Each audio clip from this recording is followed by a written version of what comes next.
to the Warzone Amateur Hour podcast.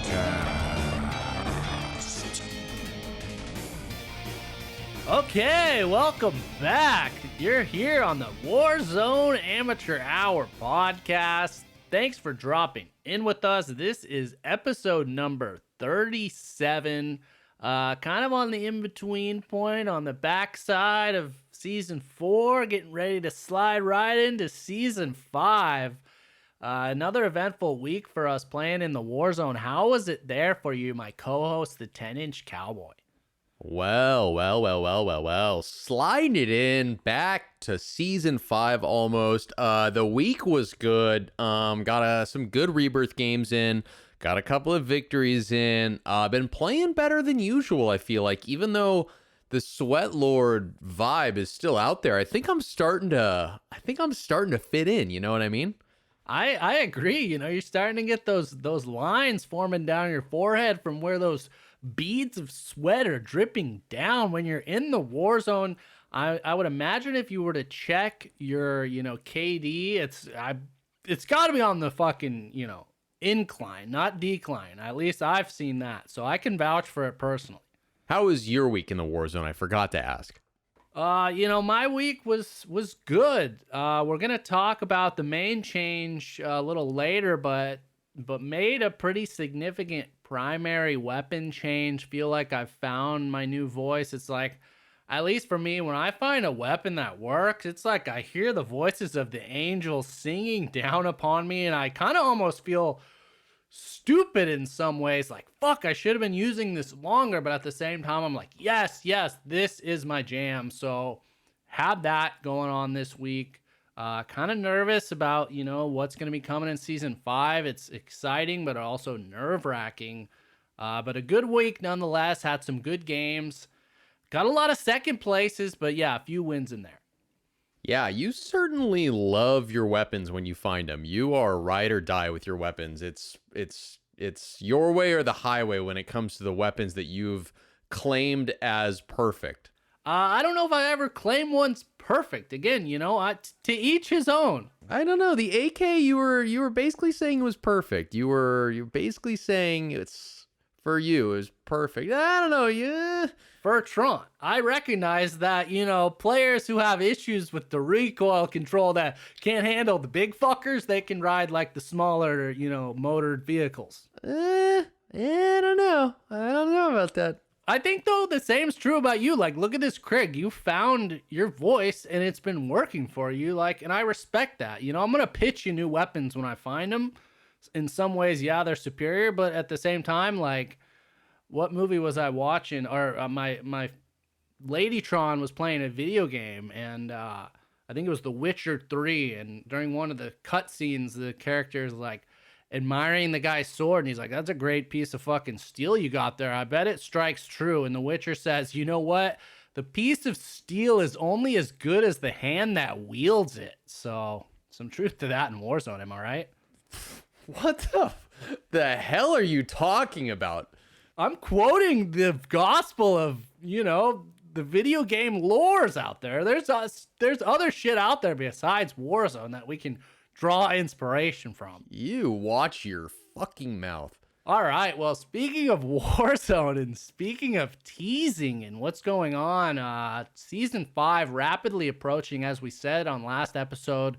The definitive release date is going to be August 12th. Quickly coming up. This is going to be, I guess, our last episode before that goes live. Wow. That's crazy. So in full disclosure here, we are recording this episode a bit earlier than normal. This is a Wednesday recording. So, if there's any earth-shattering news or updates that happens between now and our release date, which is going to be, you're listening to this, if you're a dedicated Warzone Amateur Hour fan, it's going to be on Monday, August 9th. So yeah, if anything happens in that time, fortunately not going to make it into this podcast, but the next one will be fully loaded. Oh, it's going to be a big one. This is, we wanted to squeeze one in. We don't take weeks off here on the Warzone Amateur Hour. We, consistency is part of who we are, and we're, throwing down pods every week. We couldn't have missed it. So we're doing it a little bit early because of a little joint thing that the Tron man and I are going to together that's going to put us out of town a little bit, but I'll just leave it at that. That's right. You know, we started this 37 episodes ago. We promised you from the beginning. You can trust that we'll be there every Monday, and we're going to fucking deliver come hell or high water. But with that said, bringing us back to our news this week, they released a teaser new cinematic for season 5, and as you can come to expect, it was convoluted and terrible. It was really bad. I can't believe that we kind of went on a rant last episode about how bad the cut scenes are from Warzone, and sure enough, was it 24 hours later, 2 days later, they released something that is so stupid. I don't even remember what it was about. Can you refresh my memory? Well, let's first off, there's a lot of irony in this. Every season kind of has like a main character that they bring to the forefront, in Modern Warfare, it was like that cool special ops guy, I remember in season 2. And then, when the Black Ops integration, they had like the Stitch guy with the cataracts in his eye front and foremost.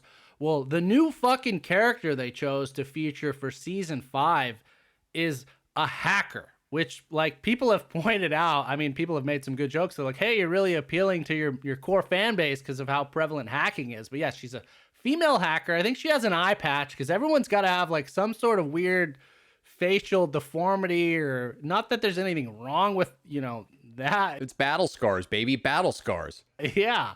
So yeah, she's in this like little control room, hacking into the Zion mainframe here, clacking away. Some guys bust in. She blasts them. And her main job is to upload this broadcast that Stitch is instructed her to do, part of this master plan. I guess maybe that goes back to the fucking satellites. I don't know. Then this broadcast goes live. She's about to be detained by I think it's Woods is one of the main Black Ops protagonists, and his right-hand man, and they have these soldiers with them. And the soldiers with them, when they hear the broadcast, their brains are taken over and they become like zombies. That's at least what I took from it. I don't know what else there is to take from it. I don't know if it's the only thing I may disagree with you on is that it's not zombies. They take over, they get like mental control from the side that the girl and Stitch are on. I have literally no idea. I didn't see them eating the other people, so that's why zombies, I don't know, but so stupid. Couldn't, again, back-to-back weeks of us talking about it. I really wish that it was not the case, but it is, and they need to come up with better content, and that clearly the content isn't why we play the game. Yes, so that's, I guess, what we've been missing is that's the master plan. Not really sure the mechanics behind it, or still don't even know what the fuck this means now, because half the people in the room got taken over and the other half were still normal. So I don't know if these they were secretly implanting chips or how that all works. I'm sure they've got it really ironed out, and it's going to be a big conclusion. Not big old not on that one. Let's talk about something else. This stuff pisses me off.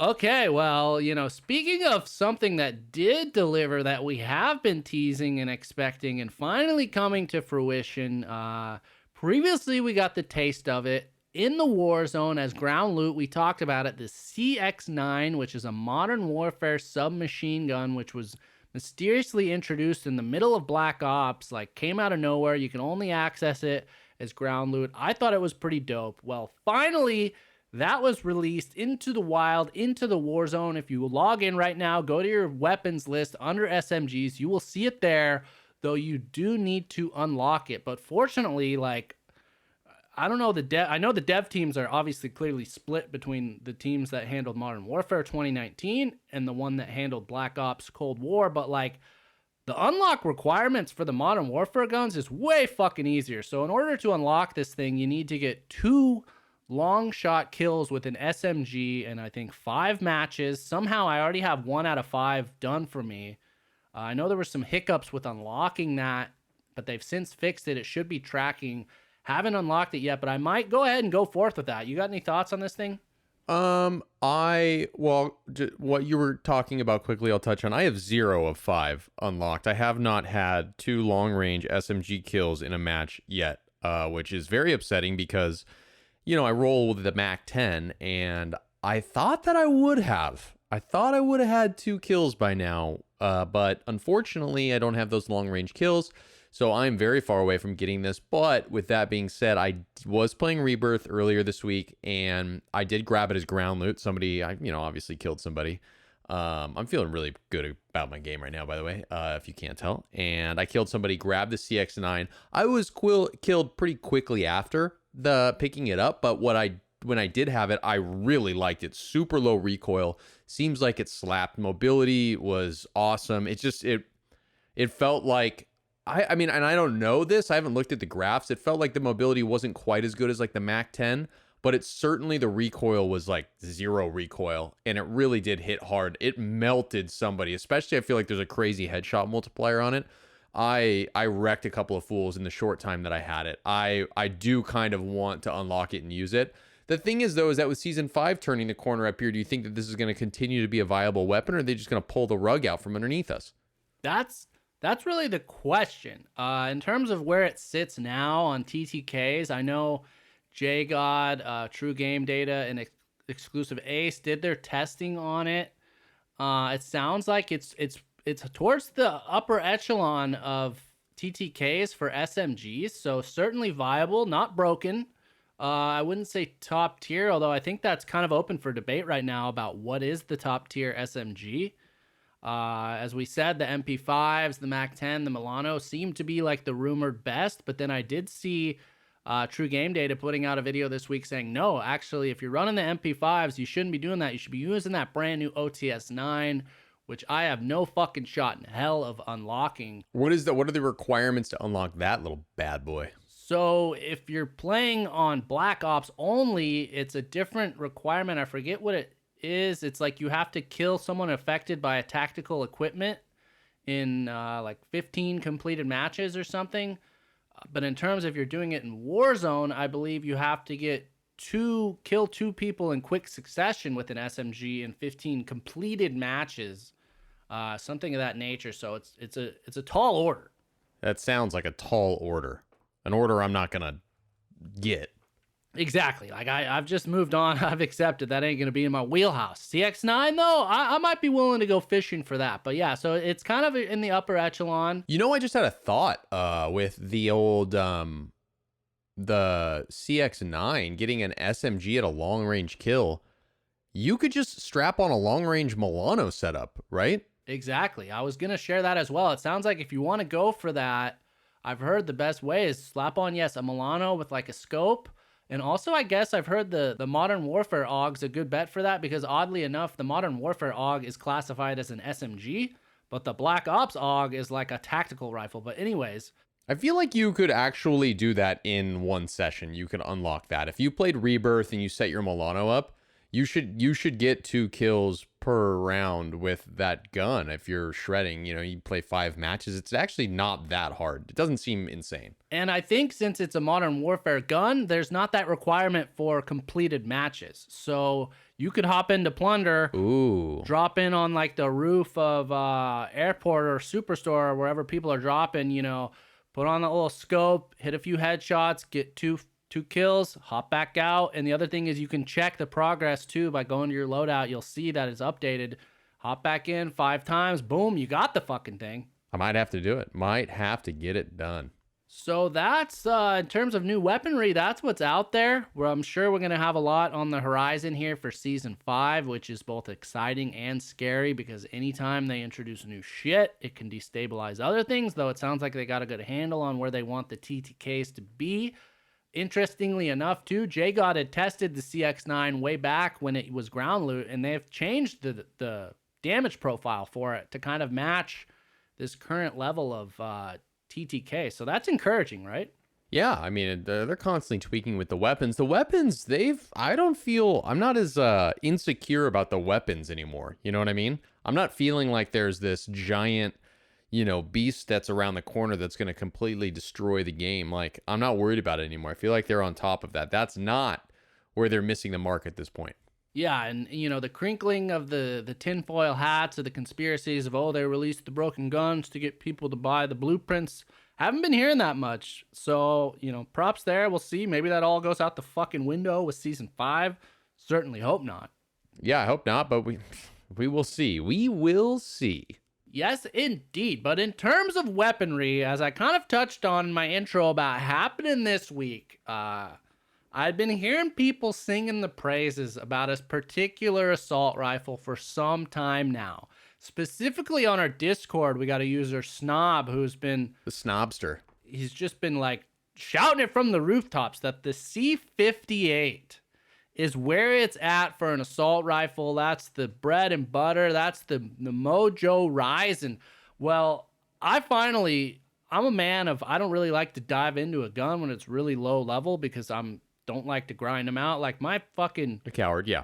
Yeah, my Krig, thank God I had 5 blueprints of it. So I was like, okay, I can satisfy, the main attachment needs until I get it to where it needs to be. C58 didn't have that luxury. I don't think I have a single fucking blueprint for it. It was level 17, but I was like, I had picked up a friend of mine's off his dead body. I was fucking melting with it. I'm like, I'm going to give this a try, give it a go this week, and quickly realize this is where it is at, dude. This thing, it's like the AMAX in its prime meets the AK in its prime in terms of the AK's damage, but not the same amount of recoil. It has less recoil than both those. So for me, I told you I'm used to riding the big fuckers. I can handle this thing no problem now. And you put people down with this gun. The C58 is where it's at. So I'm now singing it from the rooftops with Snob. Yeah, I'm happy that you've found another love interest. That something's rekindled your passion. I haven't leveled it. I think my C58's around 17 as well. So I'm not quite ready for it to be in the stable. I should probably level it up. I do like it when I've used it. It does have a bit more recoil than I'm used to, but to be fair, I haven't given it a good go yet. I haven't picked up a leveled one and had a good game with it. So I'm not as familiar with it at that level as you are. I'm still loving the Krig. That's the thing, is that I'm playing great with the Krig. I don't know why I would change it. I don't need something better. I really don't. I'm happy with it. Fully happy with it. The recoil exactly matches my playing profile. I like it. I don't need to change. So I don't know if I want to invest the time and then get thrown off. It just seems like, listen, I'm happy with what I have. The grass is always greener kind of thing. And I'm happy on my grass. Well, that actually is the opposite of grass is always greener. You're on the side you like, which is great. I'm with you. The Krig, very fine weapon. Those that watched our stream, we were both rocking the Krig, both putting down the enemies like it's nothing. And I mean, it's a great IR, but for me, I want the oomph, dude. When I get in that gunfight, I want to be the one that has the strongest fucking gun. And when I have that C58, if you aim it towards that upper torso headshot, I feel like a single magazine can, no joke, down 3 players. And that's missing a few shots in there too. Yeah. Yeah. Is this what most of the big streamers are playing with these days? Is this the gun? That seems to be the gun. And if you go to, WZ Ranked, the website we talked about, you can look based on, players with the highest KD, what's the gun they're using. The number one on there is the C58. The highest KD players are running it. Even, Dr. Disrespect hadn't really used it this week. He was playing with Tommy. Tommy's dropped his fully kitted one for him. Doc then went on to drop a 22 kill game. So yeah, it seems like the unquestioned one, which on one hand, I'm really glad I have it. I'm stoked to play with it. But on the other hand, I'm like, fuck, I've wasted all this time. Season 5's coming next week. They're probably going to fucking nerf it. And then I'm going to have to be back in this limbo of figuring shit out. Yep, that's how they hook you, man. They never let you're never comfortable for too long. That you got to constantly be working for something, constantly be leveling, That's how it is. That is how it is. But, moving on to our next topic, in terms of promotions for season 5, I guess one of the images they released had some Japanese writing along the outside edge, and people translated that, and it translated roughly to Vanguard is coming. So was that in the video we talked about? No, I think it was just on that still image of the hacker girl. Not positive on that, but so clearly the rumors have been that the new Call of Duty is going to be called Vanguard. It's World War II. This seems to really echo that. And on top of that, this week Activision had their Q4 earnings call for 2021. And they mentioned that, yeah, they have the new flagship Call of Duty, which is Vanguard. That's going to be dropping, they said, Q4 of 2021. I'm not a businessman. I know the fucking business Q4 thing's different than like the real calendar, so not exactly sure what that time frame is, but I'm expecting some news soon. I'm pretty sure that means October, November, December. It does. Okay. Yeah, I'm pretty sure that's Q4 of 2021 would be the last quarter of that year. But I think the business Q, dude, is different. Dude, well, I don't think so. I think, listen, let's not reveal our business hands here. Business quarter definition, the fiscal year. I'm looking it up right now, okay? I hope I'm right and I'm wrong. October, November, December is Q4. Okay. Yeah. Fair enough. This is why I don't do business, man. Glad we worked that out. But yeah, so that means October, November, December. That's interesting. That's coming up here. I mean, that's a month and a half away from Q4. At this, well, almost a month and a half away. So we should be getting some official reveals, the details coming on the hatch. But interestingly enough, on this earnings call, they mentioned, and I quote, that they're expecting, or not expecting, they will be, as part of this new game, you can expect, quote, substantial innovation coming within Warzone. Wow. What the fuck does that mean? But it sounds good. What does that mean? I don't know, but we talked about it last week that Warzone needs like an overhaul. It needs a freshening up. It needs a makeover. Can I ask a question? Okay, so, we've had this weird time travel backwards thing where we went from present day to the 80s, obviously. And now Vanguard is going to be World War II. So now we're going to leap back another 40 years. Is that what's happening? I guess, yeah. Is this going to be another time travel thing? I don't know, man. I'm not sure how they're going to make the narrative work there. Clearly, whatever they want to do, they're going to do. It doesn't matter if it makes any sort of fucking sense from a storytelling standpoint. I haven't really played any of those World War II themed Call of Duty games, so I don't know if there's like a character we're going to return to or like a squad we've followed that they'll find some sort of through line to connect that. I don't know that. I'm excited to learn about it, but no fucking idea. Yeah, I have literally no idea either. As everyone knows, this is the first video game I've ever played. So yeah, substantial innovation coming within Warzone. No idea what that means, but excited. Certainly hope, it gives a refreshment. It does all the things we talked about last week. We don't need to harp on that, but I'm excited to hear that at least they're like, yeah, we're going to continue with Warzone. It's been a success. Sounds like they're going to shake it up, baby. So we'll see. I'm shaking and baking, baby. I like it. All right. Well, we just kind of had a little debate about the business quarters. I was clearly proven wrong. Well, there's another debate for us to talk about here, which was kind of spurred by something that transpired during our live stream, which is we got a question on our Discord from a user named Chopper, who had, he's a good fan out there. Shouts to Chopper for taking part in the live stream, because during the live stream, you were talking about the legendary crate, the most valuable crates in Warzone. And I think you said it was a red crate, and I was like, that's a fucking orange crate. Well, he wants to know, man, are they red, orange, or gold? Settle the debate. Are you asking me? Well, certainly I don't think they're gold. They're definitely not gold. I agree. If you look at, and maybe there's like a weird thing with the game and like what's coming out on your TV screen, they have gold skins for weapons. That's a gold, right? Like that's what they like objectively call like a gold skin, right? Yeah. And that is not the same color as those crates, right? So I think, yeah, I agree. We can rule that out.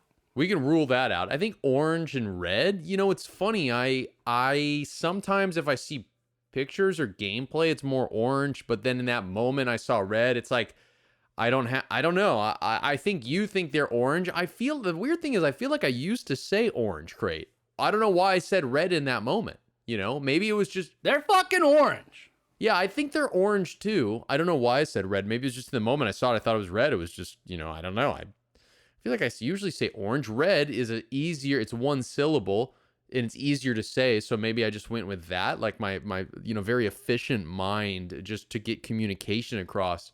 I was just letting you know as efficiently as possible. It was, and that you knew what it was. It wasn't a question about what I was talking about. Well, yeah, I guess, yeah, because I know, throw out the rules of objectivity, of up and down, of, what's smart and what's stupid when Cowboy's talking. You just got to figure it out. Wow. But that said, I think really this is an open and closed fucking debate. They are orange. And my defense or whatever it is I'm putting forth for the court here is specifically on Rebirth. There are red crates on Rebirth. Those are the crates that regenerate over time, all right? That's a fucking red crate. The legendary crate is not that color. It is an orange color. So this debate is over, Your Honor. I rest my case.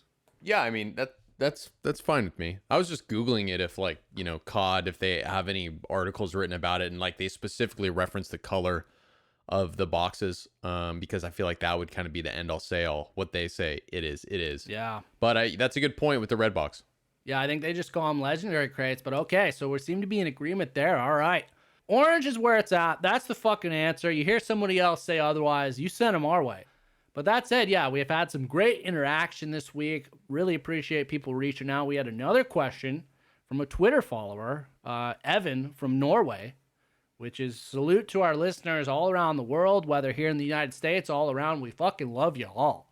But he said, great question here. How long can Activision keep implementing new COD games into Warzone before a Warzone 2 comes out? He says they have to make a new one eventually, right? If not, they're going to end up with over 600 weapons and a headache every time stuff gets rebalanced.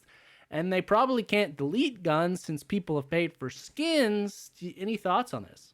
Interesting. It's a great question.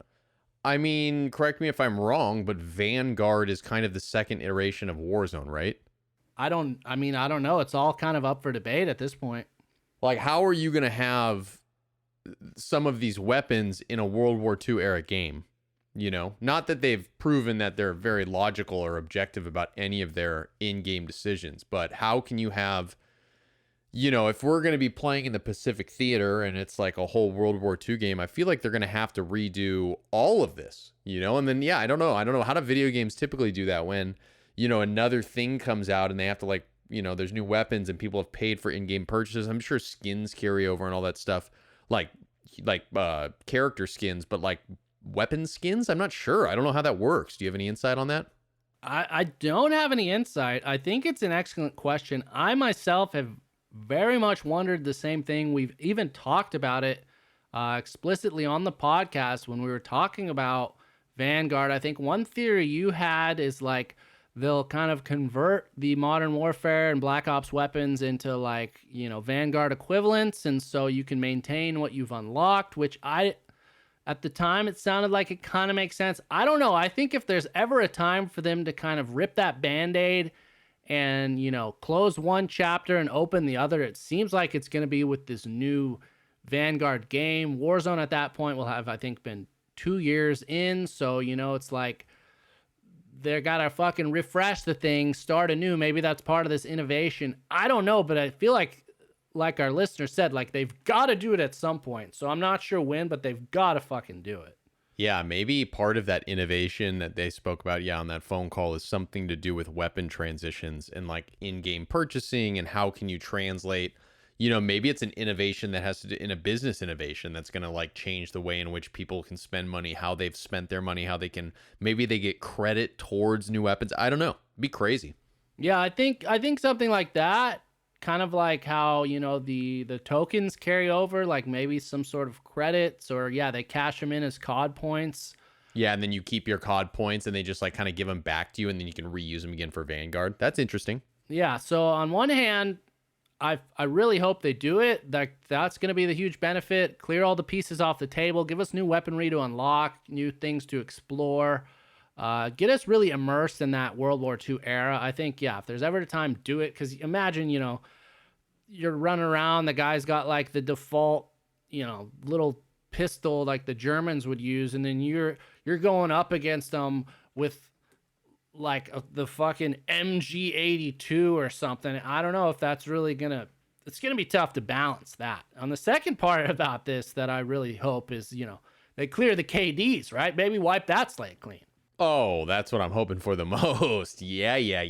Let's start it over. Yeah, let's start it over now. I'd imagine like Fortnite could be a good reference for this. If anybody's out there that plays Fortnite, did they run into a problem like this? Because Fortnite's been going on well longer than Warzone. Like, have they kind of done that full refresh with guns and with KDs? I don't know. I'd love to fucking hear it. I don't know about it, but it seems like, yeah, even though Battle Royale, it's this ongoing, evolving thing, at some point, like, there's got to be the turning of the page. Yeah, I agree. I don't know how it's going to be done, but it's going to be done. It's going to be done. All right. Well, that's it in terms of questions. A final topic, though, I really wanted to dig into because we're all about helping our fellow amateurs improve their gameplay. Crowdsourcing the knowledge is the aforementioned stream between Dr. Disrespect and Tommy. I had never really watched Tommy stream much, but one thing that was clear as day taking away from that is his comms are absolutely incredible, and it reminded me that we need to kind of discuss like the importance of, in this game, having like clear, objective communications is so vital. Am I right? You're completely right. I watched the stream that you're talking about as well, and that was for me too. Like, this guy is like a walking, talking, living UAV. He is consistently telling Doc exactly where people are at all times. It's almost like he's a guide for Doc to get kills. He's literally like a Sherpa carrying him up the mountain, like telling him all the do's and don'ts, where the hazards are, all this stuff. And he's just playing. The guy played the best game he's ever had because of Tommy's communication. It's something that like we can talk about and you can make your teammates aware. It's like, oh yeah, let's try to communicate, better. But it's like, he's doing it on such a level where it goes beyond just like communicating. He also has like a third eye for these things. He like is aware. His situational awareness and like just map awareness and like enemy like awareness is incredible. So it's, of course, communication is fantastic, but you also have to have that kind of like that bone that is knowing where everybody is and how to actually communicate it. Yeah, I agree with you. I think some things you just can't teach, like his intuition of playing the game for this long. When he spots somebody in an area, one thing, we can hope to aspire to is like he's kind of knows what the behaviors are, where they're going to probably be appearing from. Can't expect that from your teammates. But one thing I think that we can all improve on is like having that clarity and the objectivity. He's not telling Doc like, oh, there's a guy over there, Doc. Or like, oh, watch out here. Like, those are fucking generic. Yeah, on me, yeah. They don't mean anything. No, but I can't see your fucking screen. I don't know what that means. Whereas he's like, hey, directly in front of where you're looking, the house to the right. Or like using tons of live pings, tons of his normal pings. All of that stuff, that makes it crystal clear for your teammate. Because it's one thing, to just be given comms. And it's like, oh, great, dude. On me, help, I need help, there's a guy here. That doesn't fucking do a goddamn thing for me. Yeah, and we all do that. That's the thing. We all do that. I do it every time, like, oh fuck, on me. And it's like you're so overwhelmed, you're not, you just don't have the emotional intelligence to communicate properly in the moment. He's also such a good player that he doesn't ever panic. I feel like he was a very calm person to play with, which is literally the exact opposite of me. So I aspire to be as good as him in a communication sense. Maybe that's something we can work on, is like, instead of like saying there, here, by me, over there, like, you are specific. You gotta be so specific. Like, I need buildings, corners of buildings. Tell me exactly where they are. Yeah. And I mean, the tools are out there, you have the compass. Part of the reason, I guess it's not a popular move, but for me on my minimap, I have it set so the minimap does not rotate based on where I'm looking. And the reason is, it's a very conscious decision, is because I feel like it's helpful if I can say north, east, south, west. And so when I look at my little fucking map, I see pings up on the north side of the map. I know that's where they are because it's not rotating. Oh, that's interesting. So we're different. I have my map rotating. Maybe I should. And I've always been curious. I'm like, how the fuck does he know what direction it is? It's because you have it locked. So you can look up and just orient yourself like, oh, they're up in the upper left-hand corner. Obviously, that's northwest. Like right-hand corner, north. Yeah, that's how you do that. Yeah. Even, well, you have that ability too because there's like the rotating. That's hard, though. It takes a second. But that's only where you're looking. Yes. So if somebody's like south, you kind of got to do that quick triangulation in your brain, which obviously we're not good at that. Exactly. No. So this is a tool that I found kind of helps me be a little bit more objective about my surroundings. I know other players don't do it. I'm not sure what the argument it is for. I think it makes more sense my way because I'm fucking smarter. Wow. But yeah, I think really going back to what you said, it's about kind of like rewiring your brain, kind of reshaping your vocabulary to get rid of those generic terms and really try and develop that. So when you do give calls out, it's like you're going to be helping your teammates help you. I agree. 100%. Yeah, we should work on that. Everyone should work on that. That's right. All right. Well, that's really going to do it for us this week on the Warzone Amateur Hour podcast. As we said, a little bit shorter than some weeks, but with Season 5 rapidly approaching, you can be damn sure we're going to have a jam-packed episode to dive into that. That's really, though, it for me signing off. Any final thoughts there, Cowboy?